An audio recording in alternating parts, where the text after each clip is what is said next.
Boa noite a todas, todos e todes. Bem-vindos a mais uma ação do Sesc Identidade Brasilis, Sesc RN, que tem a satisfação de desenvolver uma programação tão potente desde ontem. Hoje é o nosso segundo dia, amanhã também teremos programação. E hoje nós teremos o diálogo Territórios Indígenas, os caminhos entre os saberes ancestrais para uma educação decolonial, com Andriele Mendes, Cadu Araújo e a mediação de Alian Wamirim. Agora há pouco, tivemos uma apresentação incrível do Frank Lemos, que trouxe a apresentação pluriartística e introdução histórica, né, destacando a ancestralidade indígena aqui do RN. Foi uma apresentação incrível que terminou agora, né, abrindo os caminhos para esse nosso diálogo. Hoje também, meio-dia, tivemos o podcast Uma Conversa sobre Troncos e Raízes, com Graciliano Soares e Meiriane Costa, que está disponível no Spotify do Sesc RN. Então, fica o convite para vocês acompanharem o nosso canal e conhecerem esse podcast tão incrível, produzido pelo Graciliano Soares e pela Meiriane Costa. Agora, sem mais conversa, vou chamar 3 pessoas incríveis que toparam participar dessa ação, né, aqui do Sesc RN, e eu tenho certeza que vai ser um momento incrível e único de troca. Desde já, eu deixo o espaço aberto, né, para os bate-papos, enfim, para as perguntas, para os apontamentos. Então, o chat é de vocês também.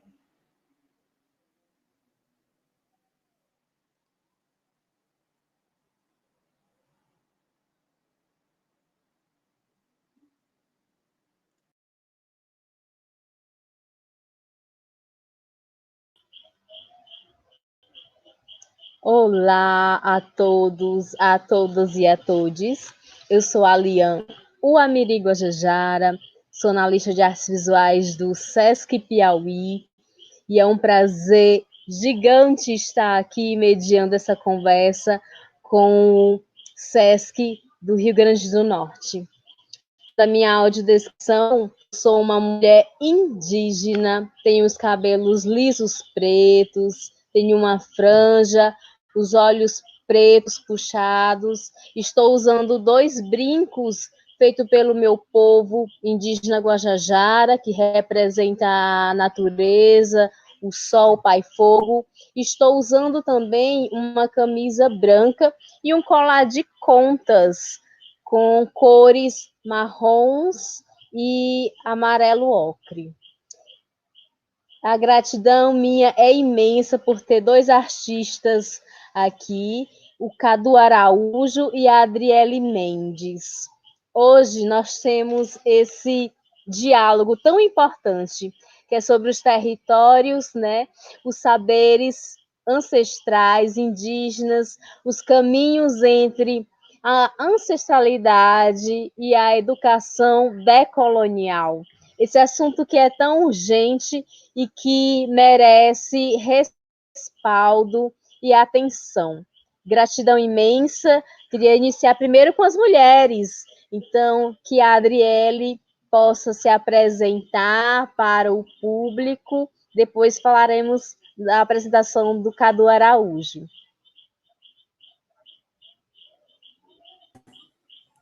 Boa noite, parentes. Quero começar esse encontro na força do maracá, né?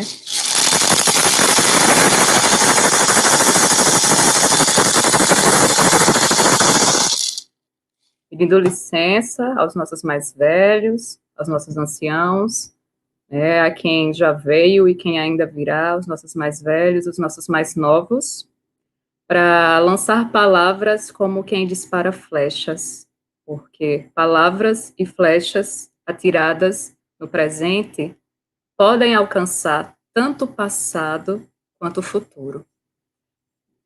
As minhas apresentações, elas mudam muito de acordo com o local onde eu sou apresentada, e a resposta que eu dou sempre varia de acordo com quem pergunta, né?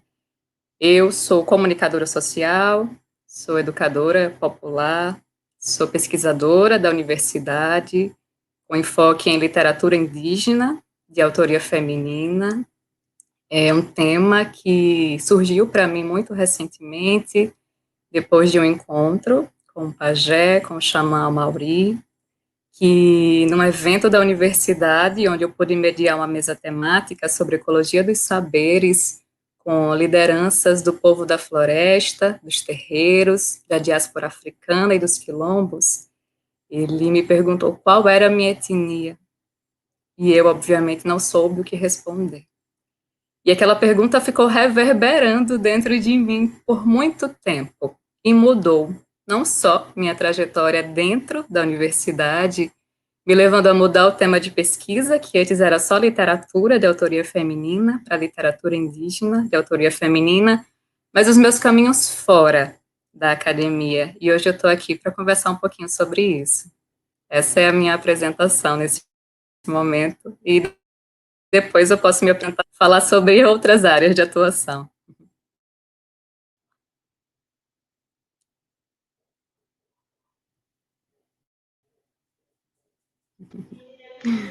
Boa noite a todos.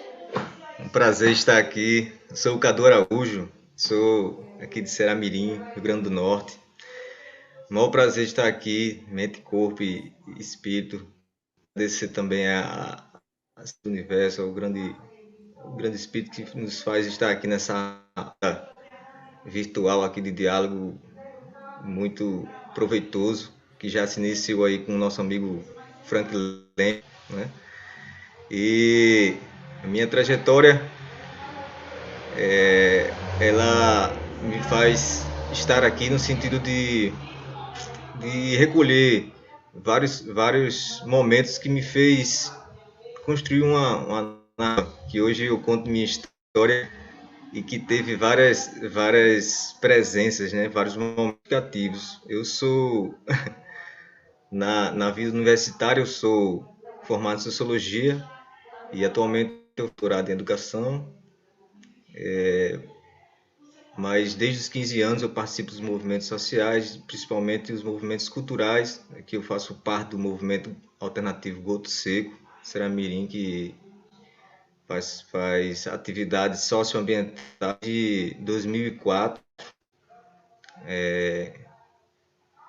Também realiza atividades nas questões indígenas, né, no movimento atual que elaborei junto com o Costax, que é o Indígenas do Vale. É um resgate, uma etnogênese que a gente está provocando aí para assumir a identidade indígena, né? E a gente parte de uma região chamada Rio dos Índios, que em Grande Vale, da qual a minha família é originária, né? De cidade chamada Aningas. E muito do que eu vivi em Aningas e em Maturaia, principalmente, minha família cultivava as suas hortas, suas frutas, me faz muito do que eu sou hoje, né? E hoje eu venho fortalecendo isso em vários territórios, né? Dentro da universidade, de movimentos culturais, o Cadu Araújo. Espero aí poder ser aí plantar algumas sementes, algumas ideias para que a gente pense nesse nosso resgate, muito importante e, na verdade, crucial no tempo de hoje, né?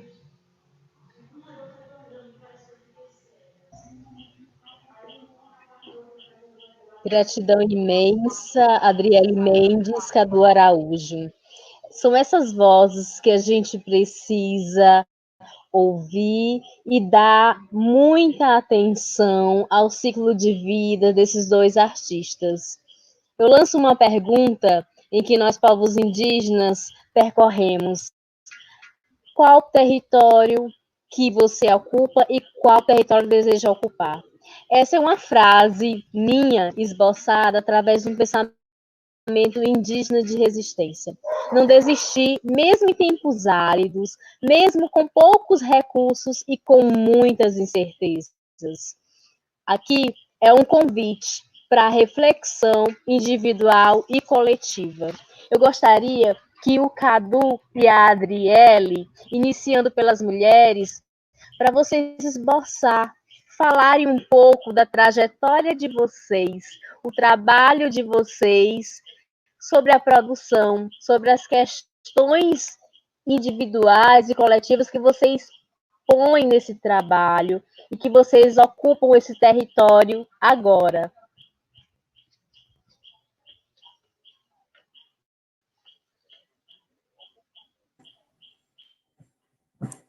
Antes, né, de responder essa pergunta que nos mobiliza muito, inclusive ontem eu e Cadu comentávamos, não coincidentemente, isso, né, que território ocupamos hoje e que território planejamos ocupar. A mesma pergunta feita por você, Alian, hoje, nossa, para ver como já estamos conectados.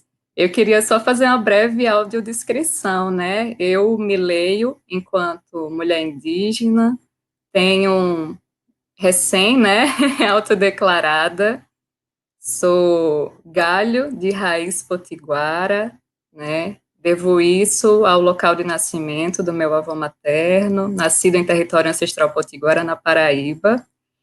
Tenho uma pele parda, minha amiga diz que é cor de areia das dunas, da mata de Pitimbu.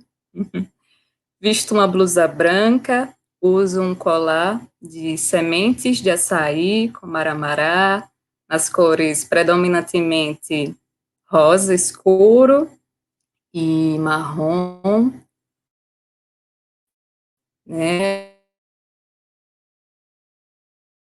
E tenho cabelo liso e gosto de sorrir com os olhos. Sempre que eu participo de uma roda, eu recebo vários prints. Esse é um lugar que me desestabiliza um pouco, me desinstala dos meus confortos. Falar em público com o público me desinstala dos meus confortos, mas eu encarei isso como uma missão mesmo, e sempre que possível eu digo sim, né? E disse sim para o SESC com um coração muito grato pela oportunidade de dividir as minhas aprendizagens e sabências com vocês, né? Eu me coloco aqui, importante dizer, como aprendente dos saberes ancestrais. Por muito tempo, eu me senti um galho solto no ar, sem ter onde me agarrar, e quando olhava para baixo, eu só via um tronco. Mas venho sendo constantemente convidada a olhar para as minhas raízes. Hoje eu sou comunicadora, atuo como comunicadora da articulação dos povos indígenas aqui do Rio Grande do Norte. Sou também integrante da Associação Nacional Wicca-Chiara, voltada para as pessoas indígenas desaldeadas, né, em contexto urbano.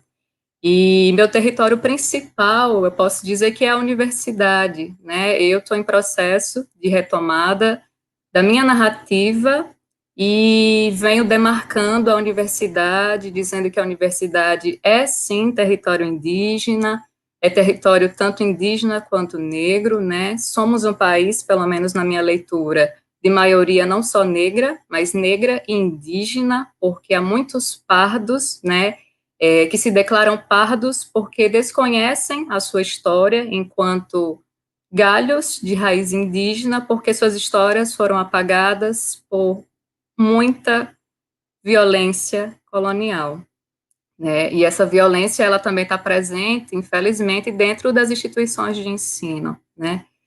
Eu me leio também enquanto escritora, queria me ler mais como publicadora, mas me leio mais como escritora. Hoje os meus textos são, sobretudo, acadêmicos, escrevo muitos artigos. Minha principal obra, né, será a minha tese, que será concluída até setembro do próximo ano, mas, ao entrar em contato com a literatura indígena de autoria feminina, eu voltei a fazer poema e poesia, né? E ontem tive um presente que foi ver um poema meu publicado no blog de Graça Graúna, que é uma mestra, uma guia, uma mais velha, né, nessa área da literatura, e com quem eu aprendi a atrair a força, né, dos nossos ancestrais com o som do maracá, né? Ela procura sempre começar as rodas dela com o som do maracá, e assim eu aprendi, assim faço. Porque está aqui, né, depois de séculos de apagamento e silenciamento, né, do meu povo, não é fácil, né? E Hoje eu expresso na minha arte, no meu trabalho, no meu serviço, tudo está conectado, né? Eu faço ciência ao mesmo tempo que faço literatura, que faço arte, que faço poesia, porque as culturas originárias me ensinaram que não é só isto ou aquilo, pode ser isto e aquilo, né? Como eu aprendi com Ademário Ribeiro Paiaiá, é tudo agora e ao mesmo tempo, passado, presente e futuro, tudo aqui, né? De forma circular, de forma complementar, confluente. E minha arte hoje, ela expressa um pouco dessa minha busca pelas minhas raízes. Eu sou ecoartesã, confecciono adornos, sobretudo com joias em madeira, e os meus textos falam muito desse meu retorno para casa. Eu acho que é um breve resumo de onde eu estou, de onde eu vim, né, e podemos retomar isso nas próximas perguntas, com toda certeza. E queria também agradecer ao SESC pelo convite e, sobretudo, dizer da felicidade que é reencontrar nesse espaço Cadu e a Lian, que são amigos que eu já havia me conectado, né, lá atrás. Eu digo que o grande espírito nos juntou lá atrás para que estivéssemos nós três juntos aqui hoje, né? Somos todos aprendentes dos saberes ancestrais e é com muita alegria que eu reencontro vocês aqui hoje. É isso, por enquanto. Eu também fico imensamente feliz aqui de encontrar você, minha amiga Andriele, e minha nova amiga Lian Miri. Também agradecendo aí a amiga Alane, que fez aí a conexão, e ao SESC, que foi uma iniciativa muito significativa para todos nós que estamos nesse processo de reconhecimento das culturas indígenas do nosso RN. Um projeto como esse é muito potente na sua concretização, né? Vai trazer vários horizontes, vários rumos para a gente discutir cada vez mais essa questão. E a minha trajetória, eu estou aqui, como a Andriele fez a sua descrição, né?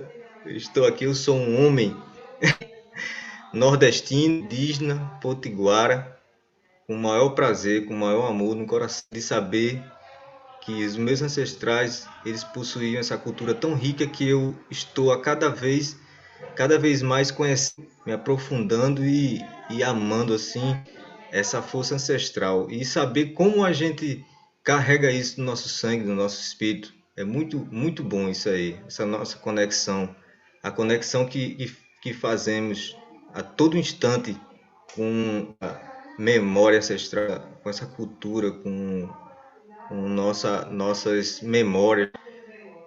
É uma coisa que transformou a minha vida e eu creio que transforma a vida de todos, né? A gente, um momento muito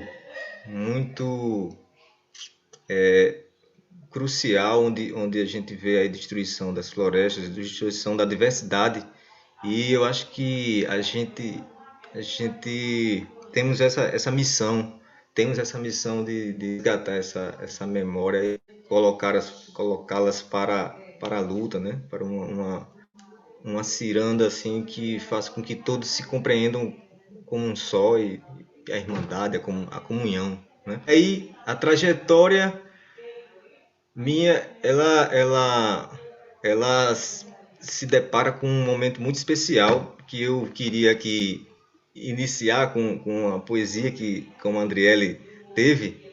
Eu tive o prazer de ter uma conversa muito significativa e uma poesia nossa com a Graça Graúna, que é uma grande pessoa, uma pessoa que eu ouço atentamente, né? Assim como outros, Daniel Munduruku, como Krenak, e essas pessoas elas estão fazendo uma diferença enorme, né? Nós sabemos que o espaço para os diálogos indígenas eles se iniciaram há poucas décadas, né? E a gente vê hoje indígenas que carregam uma sabedoria imensa, né? Para solucionar problemas da humanidade. Isso é muito forte, né? E aí eu queria falar aqui na força do nosso cá uma poesia muito significativa, né? Ela se chama Somos. Que desperte agora, astral, adormecido dentro de nós. Espíritos atentos, com os maracás nas mãos. É a resistência potiguara. Temos a força das nações guerreiras. Somos riachos, serrotes, grutas e capoeiras. Estamos aqui por ele, meus ancestrais e meu irmão. Somos, somamos e assumimos. Potiguaras em luta até o último silêncio.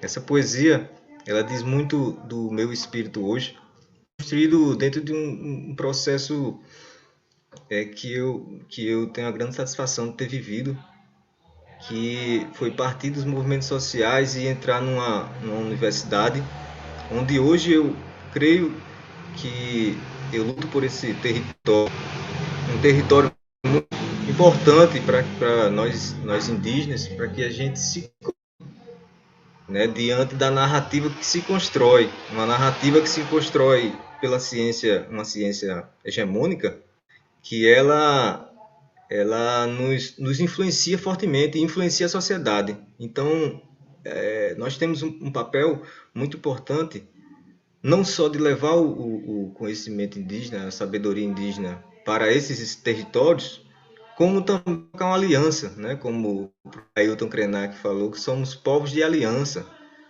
Então, a aliança que eu vejo hoje dentro do território da universidade, é a aliança entre os saberes científicos, os saberes da tradição.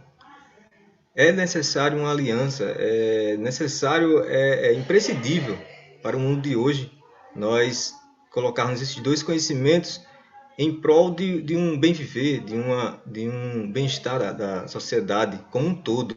Então, é um terreno muito significativo que nós travamos uma luta aí incrível, né? A Adriele vem dentro do seu grupo, o DESCOM, participando das atividades. Eu venho dentro do grupo GRECOM, né, o grupo de complexidade, que faz os dois grupos e mais outros, né, vários outros que a gente conhece na universidade, faz um trabalho muito, muito significativo, apesar de ainda tímido, né, no sentido de que ainda não despertou a maioria, né.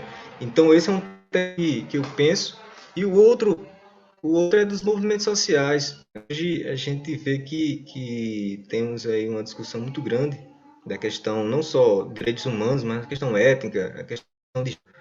E isso nos alimenta, né? Ao mesmo tempo que nos provoca uma discussão muito grande. Então, hoje o que a universidade, por hora me fazia pouco sentido, outras vezes fazem sentido estar lá, né? Às vezes vontade de sair, de desistir, mas ao mesmo tempo a gente sente que é tão mesmo. A gente está nesses territórios.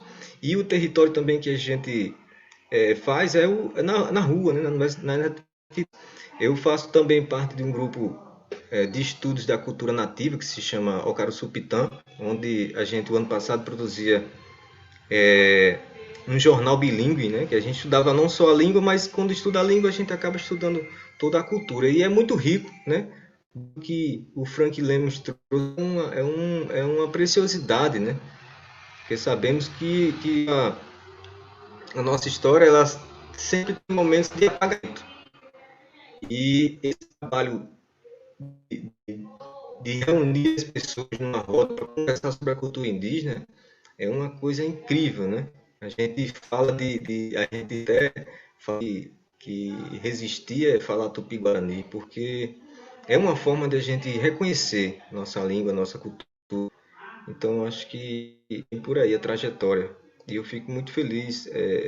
E o também que eu pratico, que eu conheci há 6 anos atrás e que eu venho também conectando com a questão indígena, o tema do xamanismo, né? Que muita gente rotula de algumas formas, mas que ele traz essa ética cósmica de tratar a natureza como um pertencimento, né? Onde todos são importantes, todos fazem parte desse organismo vivo. Eu creio que os territórios são esses e eu acho que temos muito ainda a avançar.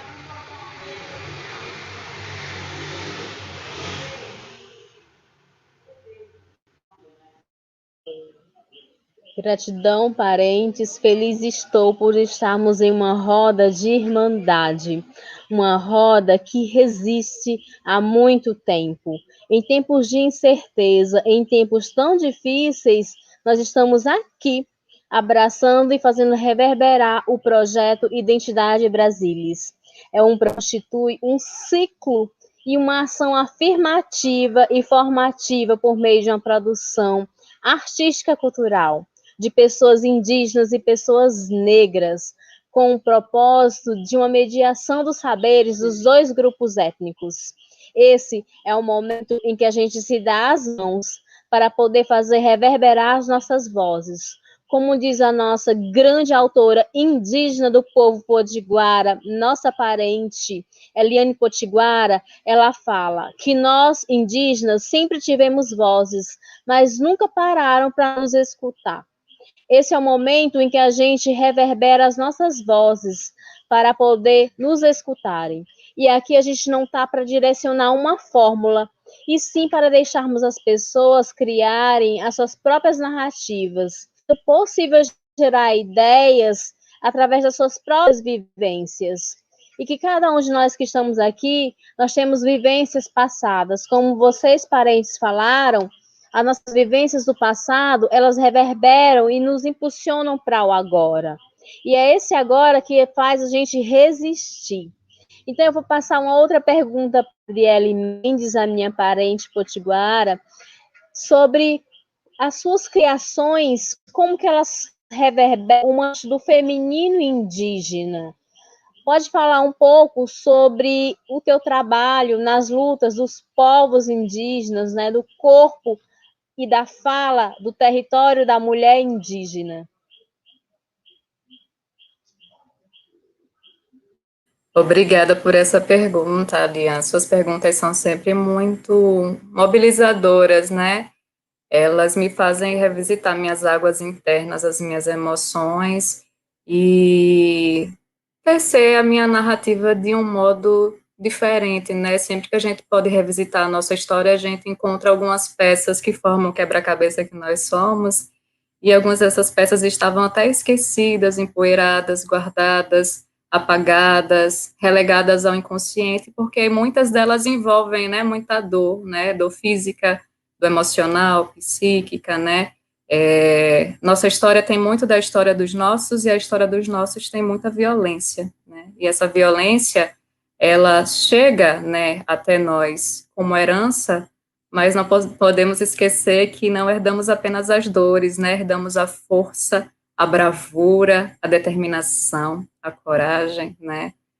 Por isso que é importante conhecer, né, os nossos avós, bisavós, e entender, né, quem foram, porque quem somos tem muito a ver com quem fomos, né? Eu queria começar a responder essa pergunta lendo um poema que eu escrevi e tive o privilégio, o presente de ter o poema lido e editado por Graça Graúna, que é uma parenta, né, que vem me dando muita força, né, desde que nos conhecemos. Ela está aqui na roda também, saúdo, né, Graça, obrigada, Graça, por todas as palavras que me nutriram, me fortaleceram e me apoiaram nessa trajetória, me preparando para estar aqui hoje, né, usando essa voz ancestral, né, que, como a Linha comentou, sempre existiu, mas nem sempre foi ouvida com o respeito e a reverência que merecia. O poema, né, eu ganhei o título de presente de Graça, e o poema tem o título Quebrar Correntes. E aí eu começo a responder sua pergunta lendo esse poema. Antes, eu tinha medo de falar. E lendo sobre o sexismo, percebi que sentia medo de falar porque eu sou uma mulher. Lembrei das fogueiras e aquilo me queimou por dentro. Antes, eu tinha medo de falar. E lendo sobre o racismo, percebi que sentia medo de falar porque eu era uma mulher racializada. Lembrei das correntes e aquilo me aprisionou por dentro. Antes, eu tinha medo de falar. E lendo sobre o capitalismo, eu percebi que sentia medo de falar porque eu era uma mulher racializada, empobrecida. Lembrei da fome e aquilo me devorou por dentro. Antes, eu tinha medo de falar. E lendo sobre o colonialismo, percebi que eu sentia medo de falar porque eu era uma mulher racializada, empobrecida, colonizada. Lembrei dos laços e aquilo me amarrou por dentro. Dos ventres espoliados de onde eu vim, escorre um fio de fala desautorizada. Nasci para falar por mim, mas também pelas ancestrais que em mim fazem morada. Falo para dentro quando não me sinto autorizada a falar para fora. E falando para dentro, apago a fogueira da Inquisição, quebro as correntes, sacio a fome por expressão e desato os laços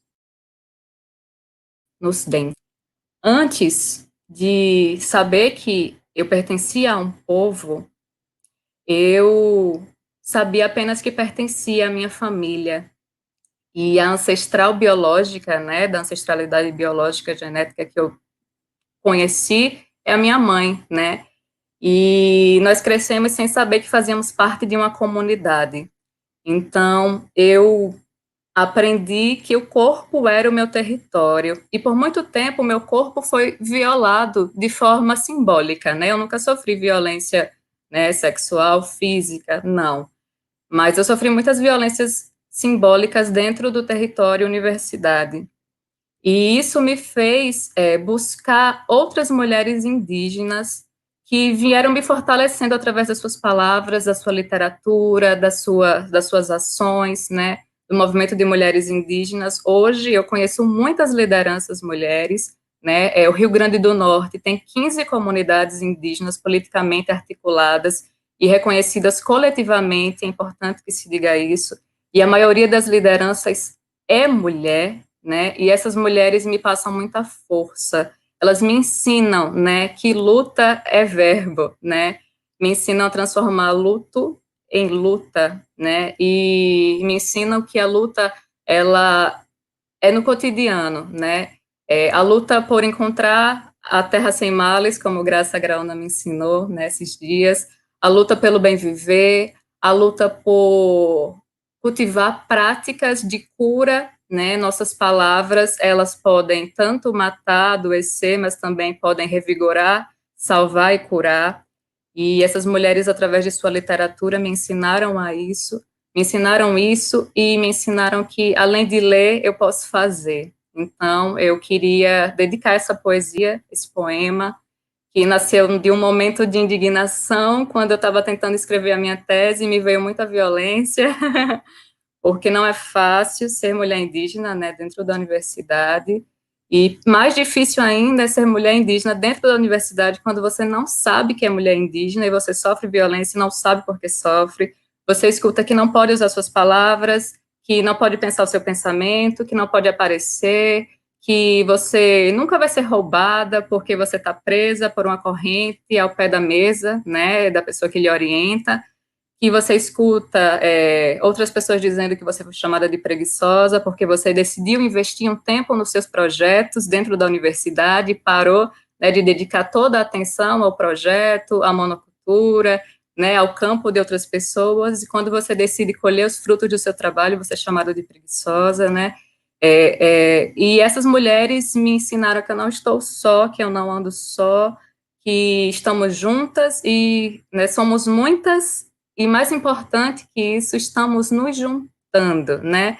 Principalmente nesse território que é o território da internet, né? As rodas, né, agora são nas redes. E esse poema eu dedico a elas e com ele eu tento responder sua pergunta, Alian. É isso por enquanto. Gratidão, minha parente. Você que é uma mulher forte, que tem uma inteligência, que traz isso no teu trabalho, que traz isso principalmente na ancestralidade que te envolve. Essa tua força é o que a gente está precisando nesse momento. Essa energia que nos faz mover. E juntas, nós, mulheres indígenas, iremos sim conquistar outros espaços, iremos sim lutar para conseguirmos manter o que já conquistamos e conquistar muito mais. Cadu, meu parente, tenho uma pergunta para você, né? Você que é uma pessoa de muitas experiências, de experiências nas vivências de monocultura, em vivências xamânicas, que é a nossa ancestralidade indígena. Ora tenhamos muitos povos, nós povos indígenas percorremos muitos caminhos, diante de que nós somos 504 etnias e falamos 274 línguas, mas nós não deixamos de erguer as nossas vozes ao grande espírito, ao grande criador. Alguns chamam de Tupã em as línguas, outros Tupana. Alguns em outras línguas chamam muitos e muitos nomes em outras culturas. Mas eu queria que você falasse um pouco da tua experiência xamânica, falasse da cura interior e da diversidade de saberes que te move.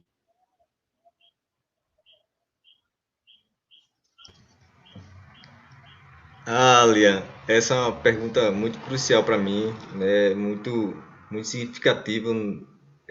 A gente sabe que existe uma limitação da narrativa humana a expressar o que o xamanismo é, né? O que compreendo por ele, que eu venho construindo até mesmo no meu trabalho acadêmico, né? Que é uma tese sobre o xamanismo, ela agrega vários elementos, né? E, assim, a gente está convivendo, é uma forma de resistência dos nossos ancestrais, né? O xamanismo, ele é, vamos dizer assim, uma expressão espiritualista, né? Espiritual das populações arcaicas, né? Lá do Neolítico. E ela resistia até hoje com as práticas que fazem com que a gente se conecte cada vez mais a esse mundo. Ela do ponto de vista assim, na discussão teórica, vamos dizer assim, que ela não é muito nesse sentido para mim. É um momento que eu estou vivendo na universidade e podendo escrever sobre o xamanismo. A gente percebe que ele tem uma ação muito grande com a que temos hoje. Porque o xamanismo ele é uma representação da potencialidade humana. Ou seja, porque o xamanismo está tão aliado, está tão conectado com a questão indígena? Porque ele preserva, seja na zona urbana, seja isoladamente, ele preserva essa consciência cósmica, vamos dizer, uma ética cósmica. A vida, o princípio, está em todas as coisas. Então, todos os seres eles passam a ser sagrados, né? São sagrados, fazem parte desse organismo.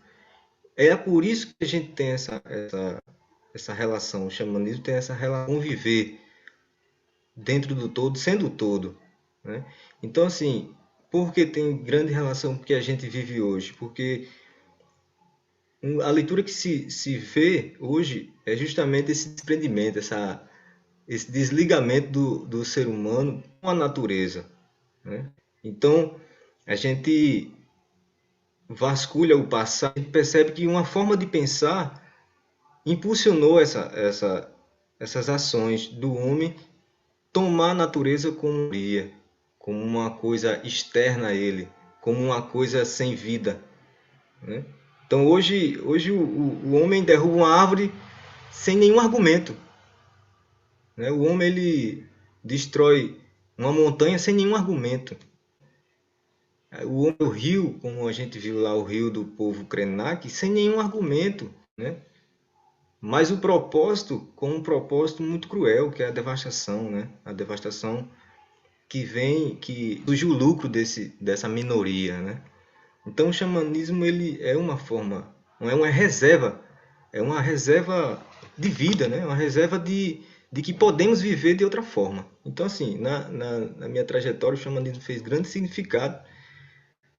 O que sempre me atrai são as ilhas de resistência, né? Não só sociais, movimentos culturais, mas existe uma ilha de resistência no sentido espiritual. É uma forma de nós não distanciarmos, né? Então eu coloco assim o xamanismo na minha vivência como uma aproximação cada vez mais sensível da vida como um todo, né? Que nos atravessa, a vida que nos atravessa de uma depois que você começa a conectar vários aspectos da sua vida.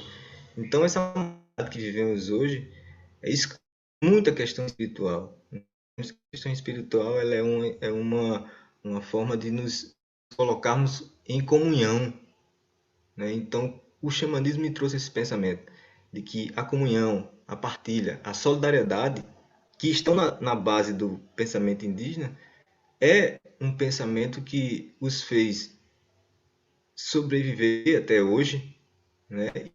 E tem muitas respostas para a humanidade, né? Então, a grande mensagem que o xamanismo traz, uma delas é essa, que é possível viver de outra forma. E eu acredito muito que é por isso que vários autores, principalmente o que a gente vê muito, a gente vê que é preciso a gente manter nossa coesão enquanto humanidade. Então, isso tem tudo a ver com o xamanismo, né? E aí, nessa trajetória, nessas vivências, aproximo cada vez mais de uma realidade sensível, né? Então, isso é o que diferencia, vamos dizer assim, o momento atual. A sociedade ela se distanciou muito, se distancia cada vez mais. E isso tem a ver com a nossa cultura, se distancia da cultura, se distancia das raízes, né? Então, esse distanciamento, ele vai causar uma forte influência na sociedade, e nós chegamos hoje a ver, né? Noções como progresso, como avanço tecnológico, modernidade, isso tudo foi uma narrativa criada por uma ciência hegemônica, uma ciência que se instalou na universidade. E aí o saber da tradição ele vai de encontro a isso, né? É preciso que a gente pense numa consciência mais maior, uma consciência mais ampla, né? Onde já temos que levar em conta que estamos no mesmo planeta, temos um destino em comum, temos um sol em comum, uma lua em comum, as estrelas, e é isso que eu venho aprendendo aos poucos. E eu queria externar aqui uma poesia que eu fiz há um tempo, que ela foi publicada numa revista, que é muito significativa desse momento xamânico, que foi uma das vivências muito importantes que eu tive. E floresceu em mim essa poesia. Se chama Ciências Vividas. Dias e noites reluzem e atam as forças regentes, fazendo brotar no planeta em que caminho energias em infinitas direções. Os abrigos que encontro nessa mãe terra são memórias de mundos passados, consciências vividas nos corpos que habitei a cada século. É essa vibração que sinto, que me leva a várias dimensões no caminho que estou, entre mundos e forças. Sou cada vez mais guerreiro em todos os cosmos que trato, para estar cada vez mais vibrante em cada ser que serei. Então, essa consciência da vida como uma espiral, como um eterno retorno, a morte e renascimento, é o que me alimenta cada vez mais. E eu creio que seja isso, um pouco da vivência xamânica. Gratidão, Cadu Araújo. Que bonito quando você fala da expansão da consciência e da unicidade. Somos todos um. Nós somos uma humanidade que temos um sol em comum, temos uma lua em comum, temos uma estrela para brilhar por todos, todas e todes. E é muito intenso a tua poética porque ela toca nas realidades mundiais e que o corpo, a mente, os sentimentos e o espírito precisam ter um equilíbrio. Gratidão por as suas poesias, pela sua energia. É muito bom falar com você. Sempre tem uma energia muito curva para mim e para todos, né, que estão aqui nessa roda. Eu queria agora perguntar, caso alguém queira perguntar que está agora nos assistindo, fiquem bem à vontade. Os artistas estão aqui para a gente estender a roda. indígena para o não indígena, para o negro e para o não negro. Nós estamos aqui em uma vida cíclica. Nós somos muitos povos, temos cosmovisão diferentes, e a gente sempre volta ao passado, porque nós, povos indígenas, nós honramos a criança, nós honramos o adolescente, nós honramos o adulto, e nós honramos todos os velhos e velhas da aldeia. Nós falamos velhos e velhas de uma forma muito carinhosa, porque são o saber ancestral carregado de memórias. São os nossos mestres e mestras, são os nossos doutores das medicinas e doutoras das medicinas. São eles que nos envolvem de muitos saberes, ou dentro da aldeia ou fora dela, quando a gente encontra aquelas senhoras muito sábias, como a Eliane Potiguara, como a Graça Graúna, que é um prazer enorme tê-la aqui, trazendo a sua energia e o seu saber. Então, eu queria perguntar para vocês sobre a infância de vocês, né? Porque nós indígenas, nós vemos, nós sentimos, nós movemos através disso, né?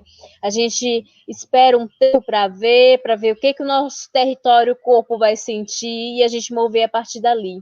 Então, traga um pouco da infância de vocês para o trabalho de vocês agora, né? O que vocês vivenciaram na infância, que hoje vocês ainda lembram, vocês colocaram algo no trabalho de vocês? Vamos lá, a Adriele inicia, depois o Cadu continua. Eu costumo dizer que há perguntas que fazemos enquanto adultos que a nossa criança sabe responder, né? Eu tenho me conectado cada vez com a Andriele, menina que não reconhecia cercas, muros e portões, né?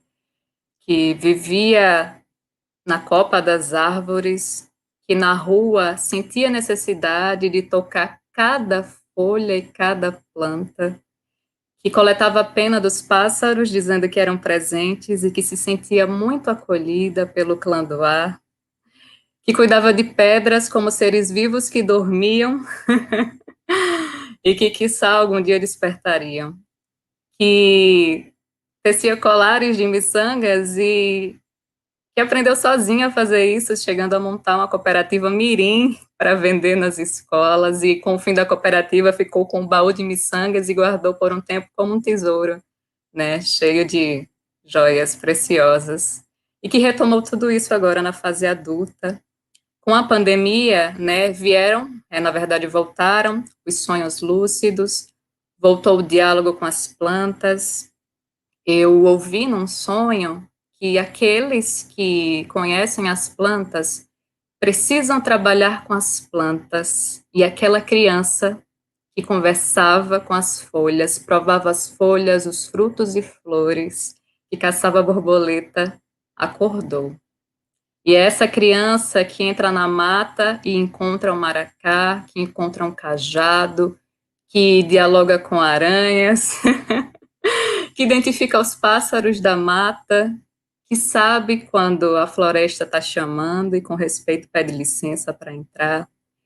Eu sigo conectada com essa criança que segue conectada com seus ancestrais, dentro e fora dela, né? A ancestralidade é para todo mundo, a ancestralidade, né, tão conectada com a nossa criança interior, não é privilégio de poucos. Todos temos avós, bisavós, né? São muitas gerações, são muitas pessoas que caminharam para que nossos pés tocassem o solo hoje. E costumamos falar que os colonizadores apagaram as nossas histórias, mas muitas vezes nós as apagamos quando não queremos ouvir os nossos mais velhos, né? Nossas mães, nossos pais, nossos avós, nossas avós. Há muita sabedoria dentro da nossa família, muita sabedoria dentro da nossa comunidade e do nosso povo, né? Práticas de cura através das plantas, das palavras, da presença, do toque. Queria, né, ao falar dessa criança que se conectou novamente com a medicina da floresta na fase adulta, dizer para vocês também que essa criança está dentro de vocês, ela pode ser acessada, né? E que, como crianças, mas crianças curadas, acolhidas e amparadas, procuremos os nossos mais velhos, deitemos a cabeça em seu colo e perguntemos que práticas eles cultivaram esse tempo todo para se manterem vivos, saudáveis, sãos, resistentes. Muitos dos nossos mais velhos ainda estão entre nós, e como essa criança curada possamos ir até eles. E é isso. Eu tenho, cada vez que envelheço, me parecido mais com a criança que eu fui, né? Ainda não respeitando muito os muros, os portões e as cercas. E está disponível para todo mundo, não é só para mim. Está disponível para todo mundo. E é isso.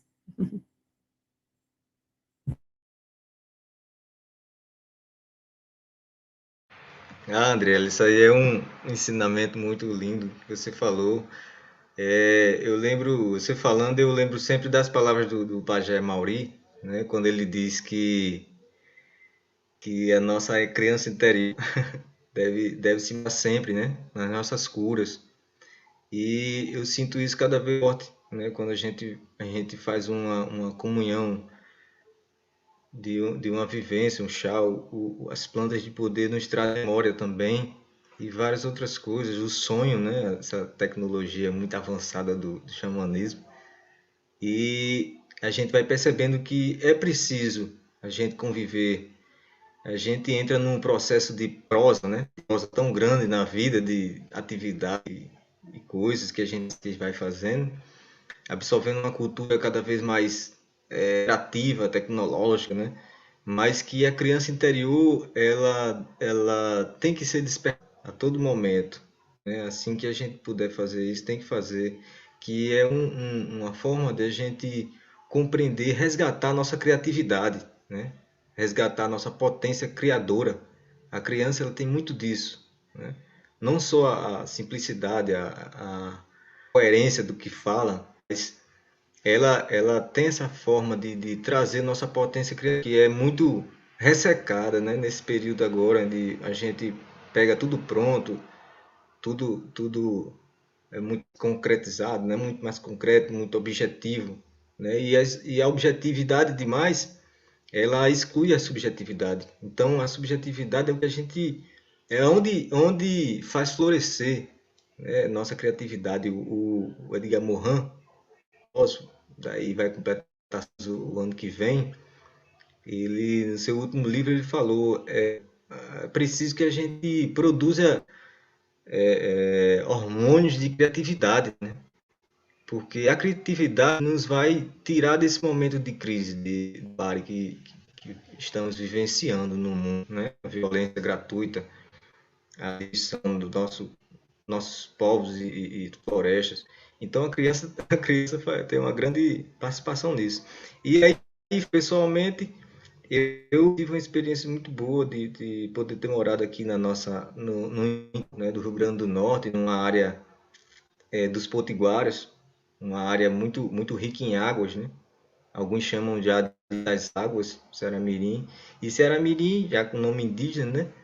Ela foi cortada por esse grande rio, que é um dos rios mais importantes, e é onde eu brincava com meu irmão, Carlos Henrique, e outros amigos, e a gente percorria toda a extensão do rio, banho, e outras vivências na Maturaia, como eu falei, um contato muito maior. E a gente vai percebendo, e é um exercício que é muito importante todos fazerem, que é quando você faz esse movimento de resgate dos momentos da infância, da sua história, perceba que vai chegar um tempo, vai chegar um momento que você começa a perceber traços da cultura, traços de como a sua família se comporta, que é um resquício dos seus ancestrais, como eles se comportavam, costume, aquilo que faz parte da cultura. Então, eu hoje faço uma abstração maior, mas no momento a gente vivenciava com muita intensidade enquanto criança. Mas hoje eu me abstraio e vejo como é significativo você ver seu tio desenvolver uma técnica de pesca que foi seus ancestrais. Você vê sua tia até hoje colher mangaba nos tabuleiros do Rio Grande do Norte. Você vê fazer o óleo de batir, coisa raríssima hoje, né? Então você vai vendo elementos da cura, simbologias, onde os mais velhos bordavam símbolos, grafismos indígenas em suas roupas, rituais de caça, né?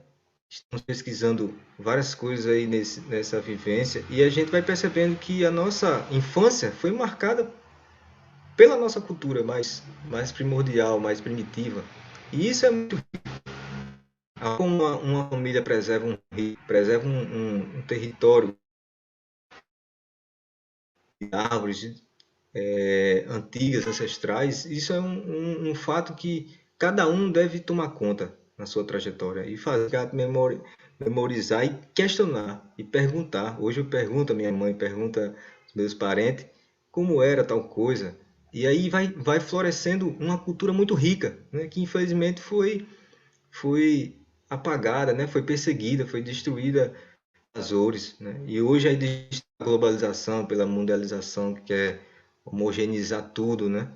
Infelizmente, nossas crianças hoje não têm os heróis de antigamente, né? Heróis americanos, mas antes nós tínhamos tínhamos pelo menos uma referência das pessoas que eram éticas, íntegras naquela comunidade, que provavelmente anteriormente seriam os guerreiros, os caciques, né? Os grandes indígenas que faziam da comunidade um grande lugar, um grande território de vivência, né? Onde a criança tem seu processo, sua fase de vivência, né? O Krenak fala muito disso, que existe, a gente tem que considerar isso. A criança, o Munduruku fala muito isso também.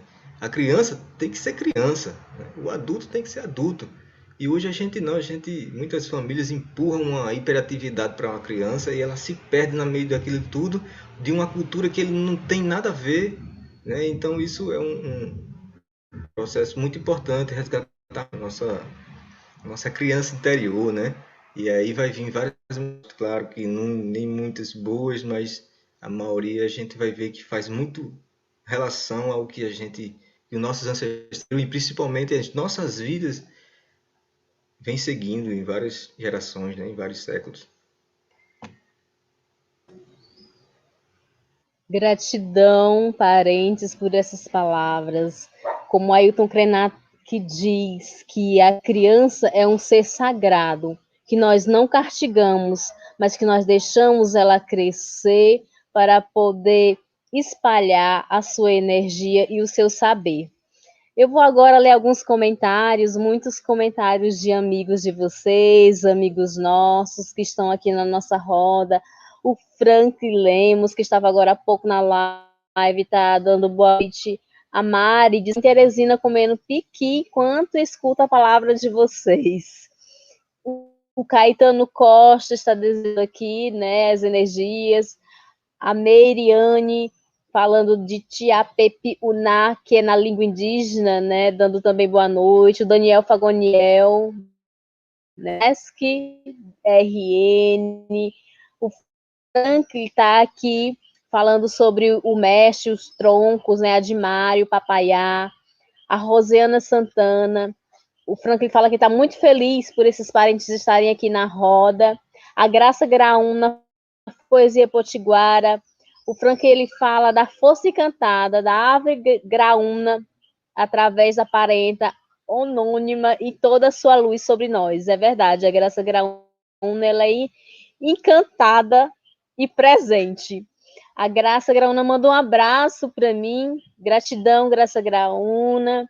E aí, temos também o maestro Paraguai, que ele diz que o RN necessita resgatar e preservar a história potiguar. É a nossa história. E aí a Mari fala que a Adriele toca no nosso coração e de mulheres racializadas no limpo do memoricídio. Então, poesia e xamanismo, a Graça Graúna, ela vibra com isso. E temos também o Frank Lemos pedindo para vocês contarem um pouquinho do processo de retomada de vocês? O que vocês puderam observar ao redor nesse âmbito?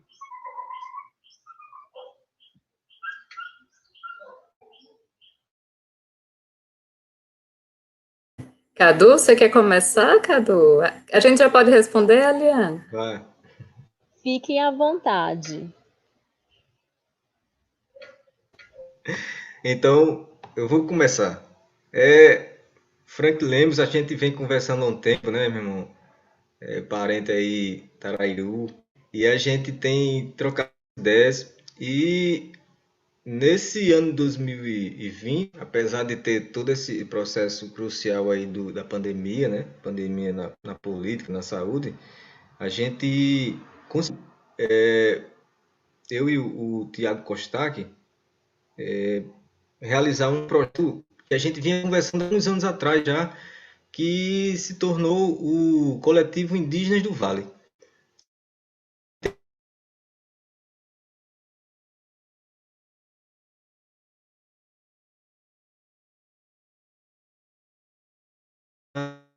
Esse processo de etnogênese, né? É um conceito que estão usando nesses diálogos, que é um conceito interessante, porque ele vai dizer que é um processo que encontra um momento histórico para que as pessoas se reconheçam.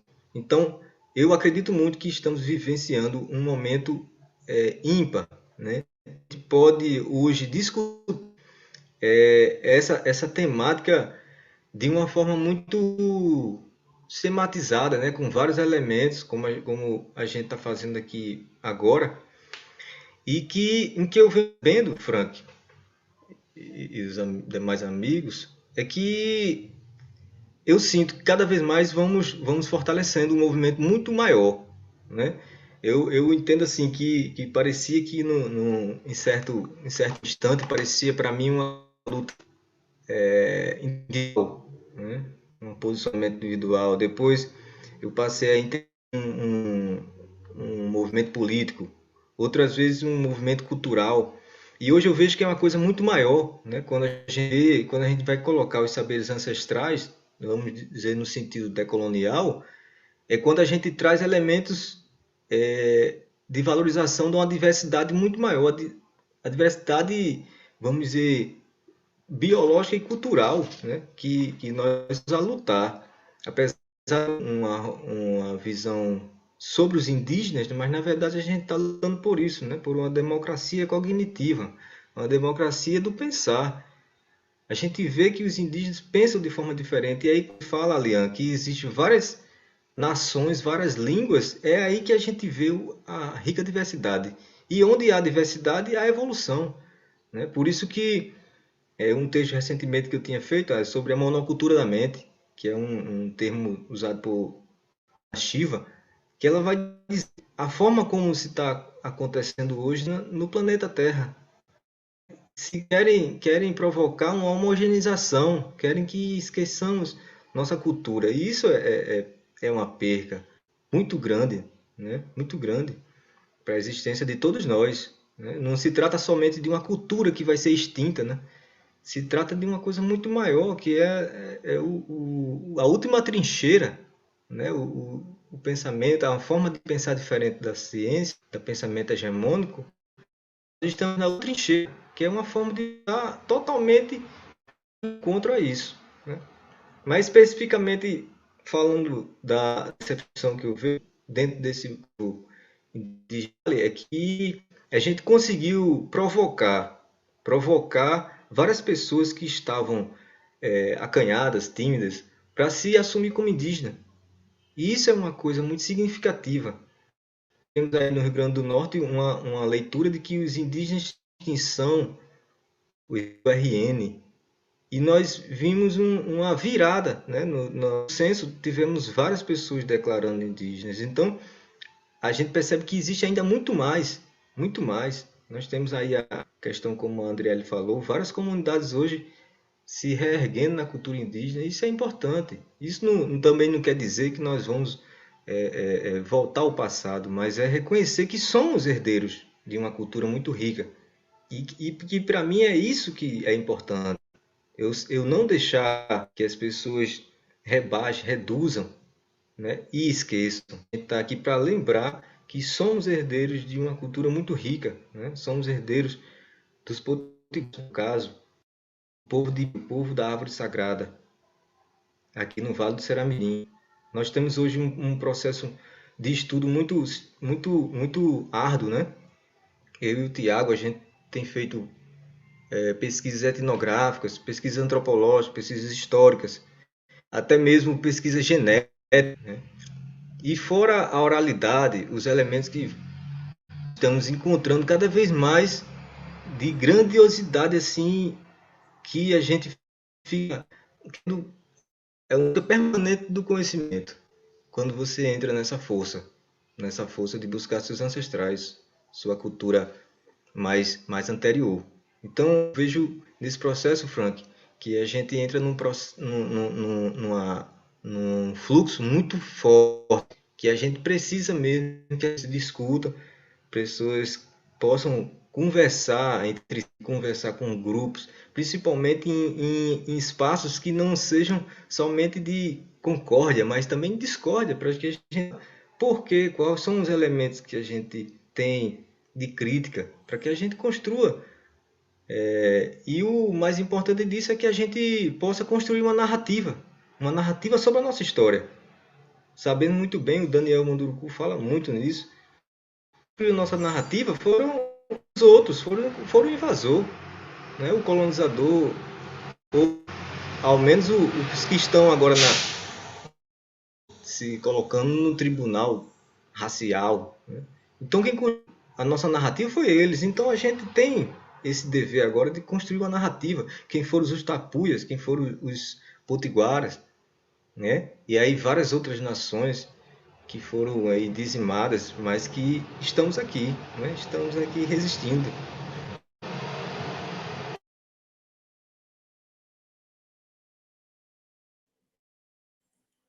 Muito bom ouvir, né, o Cadu? Eu sempre aprendo muito com você, parente, você sabe disso. Eu vou também responder, tá? Eu quero te agradecer, Frank, por essa pergunta espelho, né? Porque quando eu olho para a tua pergunta, eu tenho a oportunidade de refletir mais sobre mim. E quando você pergunta como se dá a minha retomada, eu lembro da minha mãe, que no último censo foi, né, paradoxalmente, o primeiro censo a contar a população indígena, ela se disse indígena, se autodeclarou indígena. E quando perguntaram para ela, quando o IBGE perguntou para ela a etnia, ela não soube responder, né, devido ao apagamento da nossa história. E eu lembro de chegar em casa do trabalho nesse dia, ela contar para mim, o IBGE bateu na minha porta, perguntou minha raça, e eu disse, sou indígena, mas não soube dizer minha etnia. E eu ri da minha mãe, né, eu falo hoje com constrangimento, né, eu ri dela e disse, de onde você tirou essa história que somos indígenas? E minha mãe se calou. Passaram-se 10 ou mais anos, né, o último censo foi de 2010, salvo engano, e eu fui achada dentro da universidade por um pajé, né, por Amauri, que Cadu conhece e com quem vem estudando. O dia 12 de junho de 2019 foi o dia do meu achamento, quando ele perguntou qual era a minha etnia. E quando ele perguntou isso, né, eu me conectei com a minha mãe, que disse, sou indígena, não sei qual é a minha etnia. E aí me vieram, segundos depois dessa pergunta, cenas de todas as vezes que eu fui parada na rua por desconhecidos, pessoas aleatórias, que me cutucavam e perguntavam, de onde você é? De onde você veio? Né? Onde você nasceu? E a minha resposta era sempre, nasci em Natal, né? Mas eu nunca perguntava o porquê, né, dessa interrogação. E acabou que eu cresci, né, como um galho solto, sem me sentir segura, estável, agarrada a algo. E isso só mudou quando eu cheguei no Catu, também em 2019, e as mulheres do Catu, as anciãs do Catu, chegaram para mim e perguntaram, você já esteve aqui antes, não foi? E eu, não, nunca vim aqui. E elas, você já esteve aqui antes? E eu, não, nunca que eu tive. E elas me perguntaram tanto que eu fiquei pensando, poxa, eu acho que eu visitei esse espaço aqui no lugar de sonho, só pode. E elas me disseram, porque você é muito familiar. E ali eu percebi qual era o meu lugar no mundo. Me sinto, inclusive, espiritualmente ligada a esse território, o território do Catu, bem pertinho daqui. Só visitei uma vez, né? Não foi por falta de convite, a pandemia realmente, né, dificultou que a gente conhecesse outros territórios. E da primeira vez e última que eu estive no Catu, eu fui recebida por uma cobra verde. Até compartilhei com a Lian. Lian, você que entende de sonhos de animais, né? O que isso quer dizer, né? E foi muito interessante, foi tão mobilizador, porque eu entrei no rio. E aí uma amiga minha fez os registros, à medida que eu fui entrando no rio, a água foi começando a brilhar. Eu tenho essas fotos, né? E eu comecei a flutuar no rio, e nesse mesmo sentido que eu fui flutuando, apareceu uma cobra verde e ela foi seguindo na mesma direção. E eu lembro que eu perguntei para a esposa do cacique: é comum, né, aparecer cobras aqui nesse trecho? E ela, meio espantada, olhou para mim e disse: não. E ficou silenciosa ali comigo no rio, e eu entendi que era um mistério, né? E que nem tudo que é mistério a gente consegue acessar. Eu fiz um poema para falar, né, desses momentos que marcaram, que é: cheguei lá, só os pés sabem como quem adivinha a seiva só pelo gomo. Uma jiboia verde me esperava naquele lugar, onde mesmo desconhecida, eu era familiar. O processo de retomada, para mim, ele se dá constantemente, dia após dia, né? Me aparecem sempre pessoas, textos, situações, me fazem relembrar um pouquinho de quem eu fui, de quem eu sou, de quem nós fomos e nunca deixamos de ser. Não é um processo fácil, mas eu sei que não sigo só. Eu sou muito apoiada pelos meus amigos, familiares, né, por outros parentes de outros estados. Somos muitas nações, muitas etnias, mas somos todos um, né? Somos muitos e somos todos um, né? Porque é possível. A gente não precisa operar dentro da lógica da separação, né? Somos um só povo formado por muitos povos, né? Recentemente, um amigo Janduí me perguntou qual era a minha nação, né? O Brasil é uma nação de muitas nações, não podemos esquecer isso, né?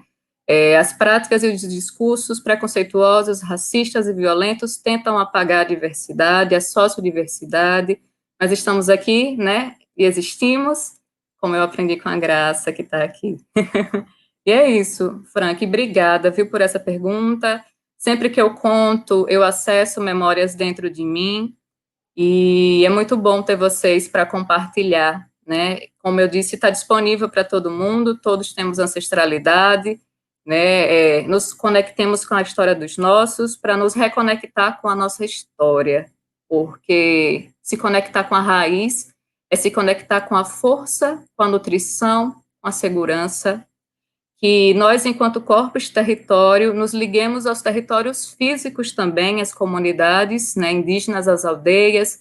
Quem é quilombo se reconecte com os quilombos, quem é de terreiro se reconecte com os terreiros, né? Vamos todos nos unir, vamos todos nos juntar, porque um galho só, ele pode ser quebrado, mas um feixe com muitos galhos não pode ser dobrado. E é isso.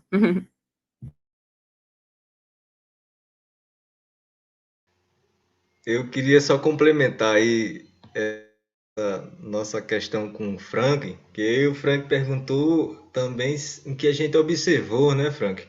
E aí eu queria falar aqui para a Lian e para a Andriele que uma das coisas bem significativas que eu vejo no movimento indígena do Rio Grande do Norte, não só nos Paras, mas também nos Tapuias, né, e outros grupos, é a liderança feminina. Eu acho que isso marca a cultura indígena do Rio Grande do Norte. Até hoje nós temos aí Dona Neide, que foi uma grande liderança, ainda é uma grande liderança indígena, né, do povo amarelão e do Rio Grande do Norte como um todo. A filha dela, Thaís Campos, é uma grande liderança, com certeza, grande amiga também. Nós temos a Francisca, no Itapará. Nós temos aí uma infinidade de guerreiros que marcam essa história, a história indígena do Rio Grande do Norte, né? E aí eu queria deixar registrado, bem importante isso aí. E saber que também no resgate lá atrás, nós tínhamos uma infinidade aí de pistas de que a mulher também atuava muito forte, né? Então essa forma de organizar a vida nas comunidades, a forma de lidar, a sensibilidade, a fala firme, né? Isso é o que faz reafirmar que somos indígenas, somos filhos dessas guerreiras.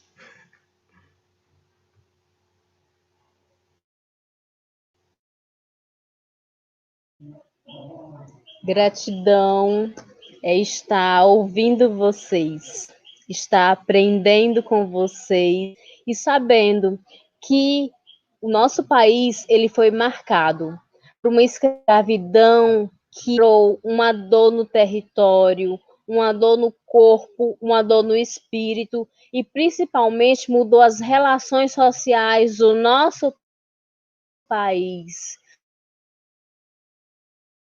Mas vocês agora estão dando exatamente uma ciclicidade no universo ou não indígena, mostrando como deve ser feito de forma educativa esse processo da porque o indígena é o ser que autodeclara porque parte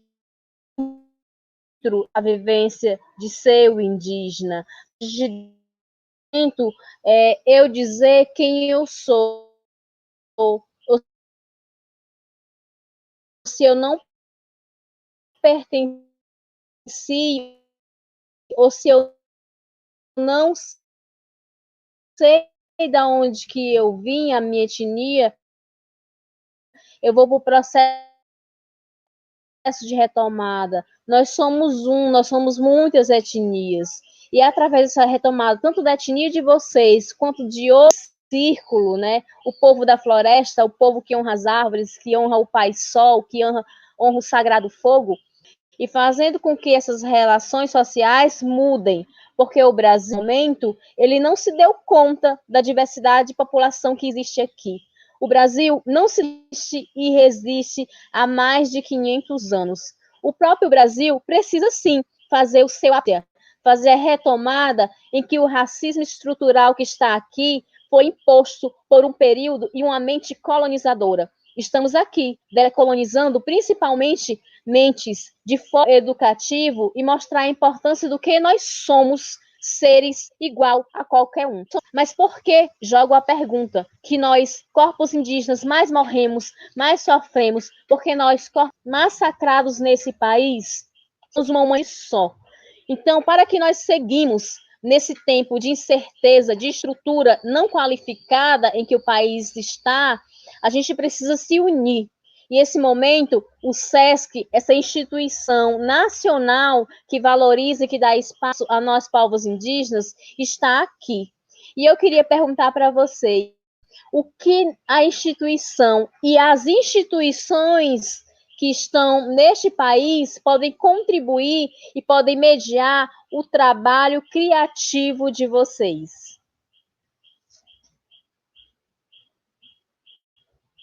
Vou pedir licença, Cadu, para começar respondendo dessa vez, vou ser bem breve, né? Pode contribuir seguindo o exemplo do SESC, né? Abrindo espaço, criando momentos como esse para nos dar ouvidos, né? A gente escuta muito, vou dar voz, nós já temos, né? Estamos aqui falando há séculos, há milênios, né? Os povos indígenas habitam esse território há milênios. E eles não cessaram de falar, mesmo proibidos de se expressar nas suas línguas maternas, eles não deixaram de falar. É importante dizer isso. As instituições podem colaborar nos dando ouvidos, nos convidando para falar, nos permitindo exercer o direito de falar a nossa palavra, expressar a nossa expressão e pensar o nosso pensamento, né? Eu gosto muito desse trecho, né? Pensar o nosso pensamento e falar a nossa palavra. Parece redundante, mas a gente precisa, às vezes, ser redundante, né? Nos deem ouvidos, nos contratem, leiam os livros, comprem nas editoras indígenas, nas editoras negras. É possível avançar, né, na descolonização, na decolonialidade, mas para avançar é preciso sair do discurso, é preciso entrar na prática. E é isso, nos deem ouvidos, porque voz nós já temos. Agradeço ao SESC pela oportunidade, e a você, Alian, você, Cadu, por me ensinarem tanto nessa noite, e a Ilana, né, na pessoa que eu agradeço o SESC, na sua pessoa, Ilana, que nos juntou nessa roda aqui nesse dia. Eles são muito grata, viu? E é isso. Gratidão define. Muito obrigada, muito obrigada. Vocês estão me ajudando a aprender a falar a minha palavra. É isso. Aí, André, tudo aí, né? Seguindo o exemplo do Sesc.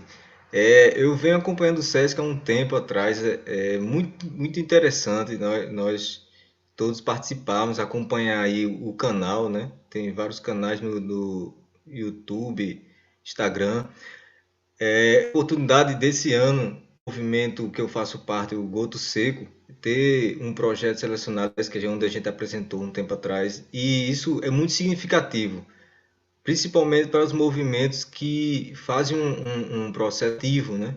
Que não tem financiamento, e isso é o que faz a diferença, né? O SESC fez muita diferença no nosso processo e hoje está fazendo uma coisa que eu compreendo inédita aí para o Brasil todo, né? Que é reunir, dar voz a vários indígenas, não indígenas, quilombolas.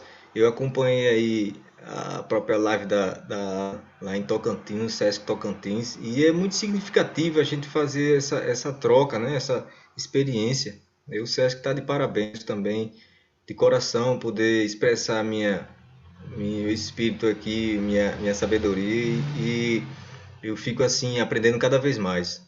Fico muito grato aí pela experiência. E as demais instituições têm que tomar o SESC mesmo como exemplo e a gente fazer essa reunião aí de iniciativas em prol da diversidade, em prol do conhecimento, em prol da arte, né? A arte, o SESC trabalha muito bem isso, e a arte aí, todos que se apresentaram, foi rico demais, um conjunto aí de conhecimentos que a gente precisa divulgar e expandir aí cada vez mais.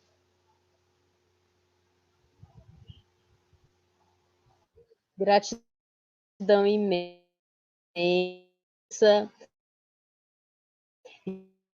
Estamos aqui, gratos a todos que estão comentando, mas a gente já está chegando ao final da live.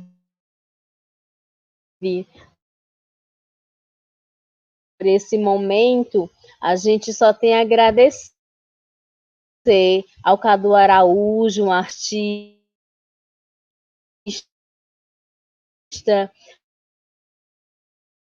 ativista, a questão social e espiritual, com a Adriele, que é a mulher também indígena, que é ativista, que reverbera a voz dela e de muitas mulheres. Estamos aqui propondo diluir a fronteira para a etnia dos espaços culturais. Essa ação educativa, ela é entendida e vista como festa de transformação e sensibilização. Grata estou ao SESC por ter liberado e deixar aproximar ainda mais do SESC Rio Grande do Norte. Gratidão em nome da direção do SESC, gratidão imensa ao Departamento Nacional do SESC por ter realizado o projeto Identidades Brasilis. Gratidão a todos que comentaram, que doaram o seu tempo e a sua energia para nos ouvir. Tenham uma noite excelente